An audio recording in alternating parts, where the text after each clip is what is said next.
In this lesson, we will start with the most common statement, which is the select statement. Select statement is the R in the CRUD. So after opening the SQL Studio, we will select the database world, and then we start our first select statement in the SQL editor window. If this window is not there, you click on this icon and the window will appear. So we will write select everything. The asterisk means everything from the table name. So what we have city, country, and country language. So we can choose any table name for test. So I will write country, and then I will close the statement with the semicolon, and then you can press F9 on your keyboard or click on the play icon here. So let's click it. As you see, the result will appear down here, and we have total rows loaded 239. As you see, because we wrote asterisk, it brought back everything in that table. But in case if you want some columns, so you can write the column name instead of the asterisk. So let's do it. So let's try. For example, I just want the name, continent, and region. So we replace the asterisk with the column names. For example, I want 3 columns: name, continent, and region. So I will write name, continent, and then region. Then click on the play icon or press F9 on your keyboard.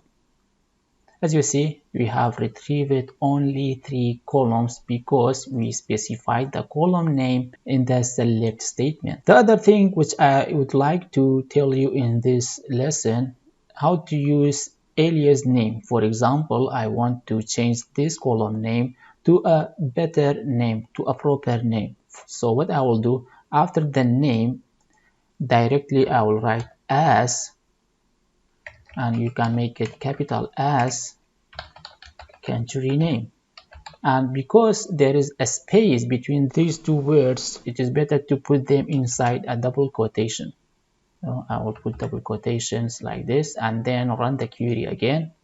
As you see, the column name changed to the country name. So as is used to give an alias name to the column name. Of course, you can get rid of the word as, it still works, but it is highly recommended to use the word as always when you want to use alias name for your column. Now, if I want to order the rows alphabetically, I can use another clause which is called order by clause. In the order by clause, I have to use the column name to order the rows. So here we have to use the column name. Let's say we want to order the results by the country name, so I have to put the name for the column, which is the name. As you see, they are not in order. When I press F9 on my keyboard or click on the play button, the result will be sorted alphabetically, as you see on the screen. By default, the order by clause is sorting the data ascending, A to Z. But if you want to reverse it to make it descending, you can add descending at the end. For example, order by name, then add descending. Then run the query again. As you see, the result has been sorted alphabetically, descending from Z to A. The select statement has many more options and uses. We will cover it in more detail throughout the rest of this course.